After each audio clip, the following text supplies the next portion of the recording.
Trump की popularity कम होती जा रही है, अब 33% पे आ गई है। चाहता था कोई नेगोशिएट कर ले किसी तरह से ईरान के साथ, तो विक्ट्री डिक्लेयर कर दे। पाकिस्तान की चीन से भी बनती है, पाकिस्तान की तुर्की से भी बनती है, ईरान से भी बनती है। खबर आई है जापान अब कोलैबोरेट अमेरिका के बजाय फ्रांस कर रहा है। समझ आएगी अरब मुल्कों को भी अमेरिका और इसराइल पे हम परमानेंटली रिलाई नहीं कर सकते। ईरान और अमेरिका जो है वो इसराइल गठजोड़ के दरमियान जारी इस खूनरेज मार्के को 35वें रोज में हम देख रहे हैं ये जंग दाखिल हो गई है और अमेरिकी सदर ईरान को पत्थर के ज़माने में वापस भेजने की धमकियां दे रहे हैं और किसी भी कानून को ना मानते हुए मिसाइल हमले में मासूम नौजवानों से भरे एक पुरहुजूम स्पोर्ट्स हॉल को निशाना बनाया और इस हमले में 21 नौजवान लड़के और लड़कियां शहीद हो गए, जबकि दूसरी जानिब पासदारान इनकलाब ने दावा किया कि मुत्तहिदा अरब अमारात में अमरीकी फौजी अफसरान की एक मीटिंग को निशाना बनाया गया जिसमें 37 अमरीकी फौजी उज़ैर मारे गए।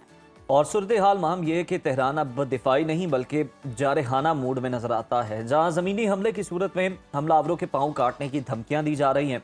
इसके साथ साथ साबिक ईरानी वज़ीर ख़ारजा जवाद ज़रीफ ने अरब भाइयों को यह मशवरा दिया है कि सिक्योरिटी बाहर से खरीदी नहीं जा सकती। मशवरा तो बड़ा जायज़ है। और तो क्या अब अरब ममालिक अपने फैसले पर नजरसानी करेंगे?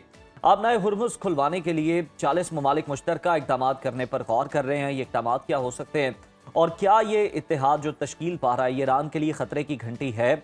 इन तमाम पहलुओं पर तफसीली गुफ्तगू के लिए हमें ज्वाइन किया कैलिफोर्निया से मारूफ माहिर बैनुल अक़वामी उमूर प्रोफेसर नईम जफर साहब ने। प्रोफेसर साहब, good morning and welcome to Suno Pakistan. Trump की मकबूलियत गिर रही है और वो ईरान से जंग जीतने के दावे के साथ निकलना चाह रहे हैं। दूसरी तरफ अगर हम देखें तो ईरान अमेरिका को ऐसा कोई भी मौका नहीं देना चाहता। सियासी और अस्करी एतबार से ईरान अमेरिका और इसराइल को कितना टफ टाइम दे सकता है तनहा? आई थिंक जो आपकी बात सही है, ट्रंप की पॉपुलैरिटी कम होती जा रही है, अब 33% पे आ गई है। लेकिन उसके पास चाहता था कोई नेगोशिएट कर ले किसी तरह से ईरान के साथ, तो विक्ट्री डिक्लेयर कर दे।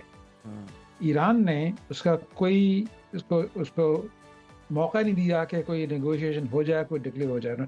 Iran kept showing resistance.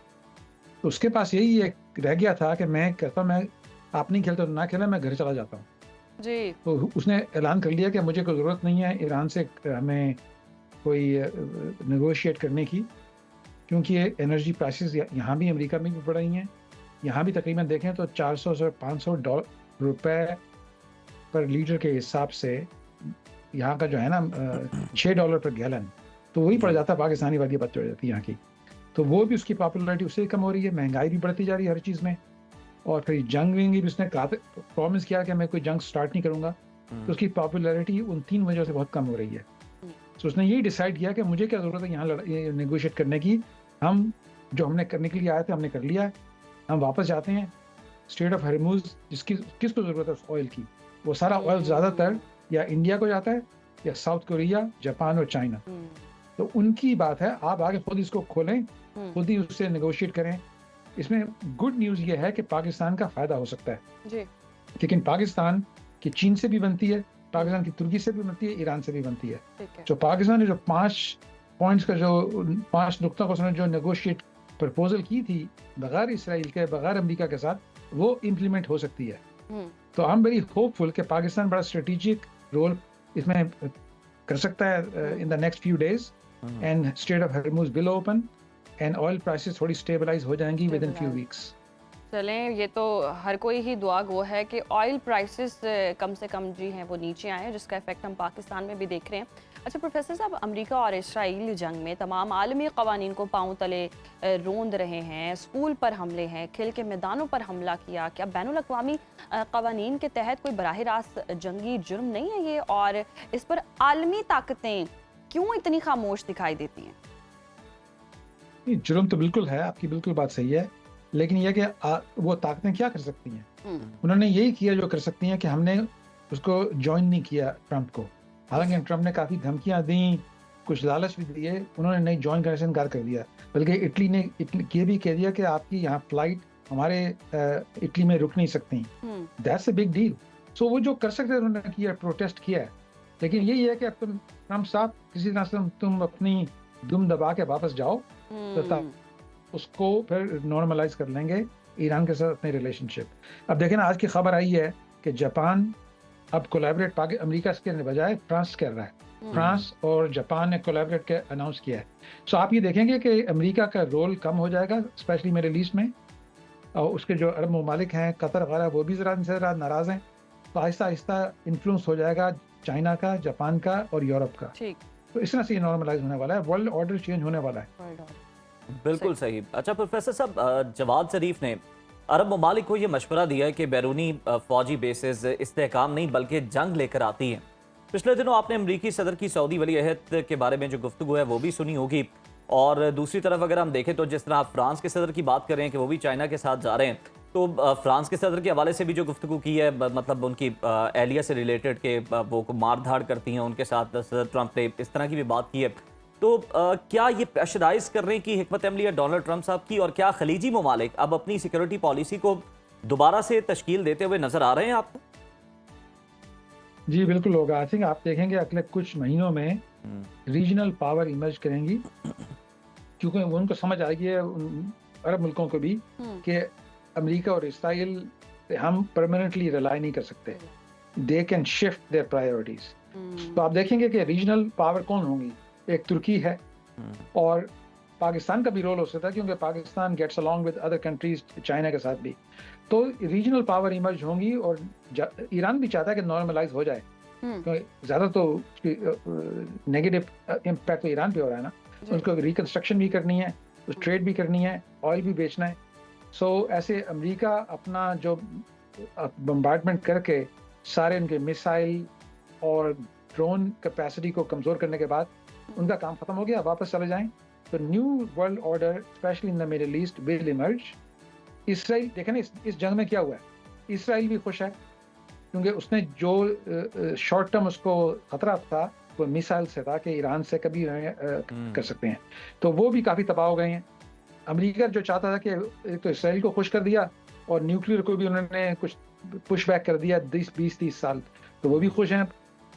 Iran भी है कि आप काफ़ी इंतज़ार कर रहे थे कि अगर होगा दूसरा जूता कब गिरेगा, वो भी गिर गया। तो जो फाइट कर लिया वो they won, because they did not capitulate. So everybody came out slightly ahead, including Pakistan. सही। अच्छा प्रोफेसर साहब, जैसे हम देखें बयान भी कि पत्थर के ज़माने में धकेल देंगे, इस तरह के बयानात आपको लगता है ये मुमकिन हो सकता है? क्योंकि अब हम जिस तरह से देख रहे हैं बॉल जो है वो ईरान की कोर्ट में है, और उन्होंने अपनी शराइत रख दी हैं, और डोनाल्ड ट्रंप बस दावे वादे और बयानात तक हैं। ईरानी तो हम देख रहे हैं डटे हुए हैं, तो कहीं ये ऐसा मुमकिन हो सकता है जो ख्वाब अमेरिका सोच बैठा है? बिल्कुल नहीं होगा, बिल्कुल नहीं होगा। ये देखें, ट्रंप साहब ऐसी बातें बड़े बड़े लफ्ज़ इस्तेमाल करके करते हैं अपनी मागा बेस के लिए, यानी कि ये पॉसिबल भी नहीं है करने के। तो बैक टू स्टोन एज, आपको याद होगा कि 2001 के बाद जब अमेरिका आया था पाकिस्तान की मदद लेने के लिए, वो जब अफगानिस्तान को अटैक करने वाले थे, हमें पाकिस्तान को यही कहा था उन्होंने कि will stone you back, bomb you back to the stone as.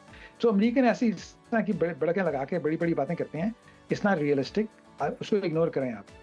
This is not possible. Iran is resilient, Iran has depth, Iran has support. बल्कि ईरान ने एक मजीद फैसला ये किया था, उनको पता था कि ये हमारी टॉप जो है ना कमांड में हमला हो सकता है। तो उनके 31 सूबे हैं, उसने हर सूबे को इंडिपेंडेंटली एम्यूनेशन भी दे दिया है, और ये भी दे दिया कि अगर हम सेंट्रल कमांड डिस्ट्रॉय हो जाए, आप इंडिपेंडेंट एक्शन दे सकते हैं, मिसाइल मार सकते हैं, ड्रोन भी मार सकते हैं। तो ये जो ट्रंप जो चाह रहा था कि 2-3 हफ्ते मजीद हो जाए, इसलिए है कि इस हर सूबे में जाके बम्बार्डमेंट करेंगे ताकि उनको जरा मिनिमाइज करते हैं ड्रोन एंड मिसाइल के आर्सेनल को। So basically Iran basically one, they did not capitulate, they did not give in, so Irani should be proud. बिल्कुल, उन्हें इस बात पर फख्र भी है, और बेशक नुकसान भी हुआ ईरान का, लेकिन हम देख रहे हैं कि सिर्फ ईरान ही नहीं है जिसका नुकसान हुआ। इस जंग ने खलीजी ममालिक को मौशी तौर पर बहुत पीछे धकेला है। 500 अरब से जायद का नुकसान जो है वो रिपोर्ट हो रहा है, और इस बहरान से निकलने के लिए खलीजी ममालिक के पास अब आपको लगता है कि कोई प्लान मौजूद है और इस चीज़ से वो निकल पाएंगे? देखें, जो उनके पास ऑयल है, उनके पास पैसे हैं, they have to figure out कि भाई हमारा वाकई अलायंस किसके साथ करनी चाहिए ताकि हमारा फ्यूचर सिक्योर हो। पिछले 3 साल में वो ट्रंप के साथ बहुत ही दोस्ती कर रहे थे, जहाज उसको तोहफतन दे रहे थे, अब वो समझें कि यार ये काफ़ी नहीं है, ऐसे हमें है। और भी अलायंस बनानी पड़ेंगी मुख्तलिफ मुल्कों के साथ ताकि हमारा फ्यूचर सिक्योरिटी गारंटी हो। राइट। तो अमेरिका का जो इन्फ्लुएंस था वो थोड़ा कम होगा खलीजी मुल्कों में, और खलीजी मुल्क अपनी डिप्लोमेटिक एफर्ट्स को बढ़ा के मज़ीद वो ताल्लुकात पैदा करेंगे अपने रीजनल अपने हमसायों के साथ। ठीक, सही। अच्छा प्रोफेसर साहब, ईरान ने अपने हुर्मुज़ को हम देखते हैं बहुत कामयाबी से बंद कर रखा है, और जिसका वावेला अमेरिकी सदर बौखलाहट का ही बहुत शिकार हैं। अमेरिका अपनी तमाम तर फौजी ताकत के बावजूद इस आलमी गुजरगाह को खुलवाने में नाकाम क्यों नज़र आ रहा है? 40 ममालिक का मुमकिन इत्तेहाद, आपको क्या लगता है, क्या रूट बनता दिखाई दे रहा है? देखिए ना, जब इराक की वॉर हुई थी 1991 में, तो सेक्रेटरी ऑफ स्टेट और प्रेसिडेंट ऑफ अमेरिका उन्होंने सब मुल्कों के कॉल करके कोalition बनाई थी। वो कोalition में आई थिंक 50, 60, 70 मुल्क इकट्ठे से एग्री किया था, यूनाइटेड नेशंस में गए थे। ये ट्रम्प साहब ने किसी से ना अलायंस बनाई है, ना किसी को इन्फॉर्म किया है, और वो जोश में आके इसराइल के कहने पे उन्होंने कहा हम वेनेजुएला की तरह हम ये सबको तबाह कर देंगे, 2 दिन में वो फ्लिप हो जाएगा ईरान, ये वेनेजुएला की तरह। वो मिस इन्फॉर्मेशन में उन्होंने ये प्लान बनाया है। अब समझ नहीं आया कि ईरान की डेप्थ है, ये 3000 साल की इनकी हिस्ट्री है, इतनी आसानी से आप उसको नहीं तबाह कर सके वेनेजुएला की तरह। तो अब फंस गए। अब जो फंस गए थे, पॉपुलैरिटी भी कम हो रही है अमेरिका में, महंगाई भी हो रही है, एलाइज भी नहीं आ रहे। तो बेसिकली उन्होंने diplomatically it was a disaster, और नाउ दे हैव टू पे अ प्राइस। बिल्कुल, इसकी कीमत जो है वो अदा करनी पड़ेगी, और अमेरिका के अंदर भी जो महंगाई है वो बढ़ती चली जा रही है, और दूसरी जानिब ईरान जो है वो तरने वाला साबित ही नहीं हो पा रहा अब अमेरिका के लिए, इसराइल के लिए, और उन्हें बहुत मुश्किलात है। बहुत शुक्रिया प्रोफेसर नईम ज़फ़र साहब आपके वक्त का।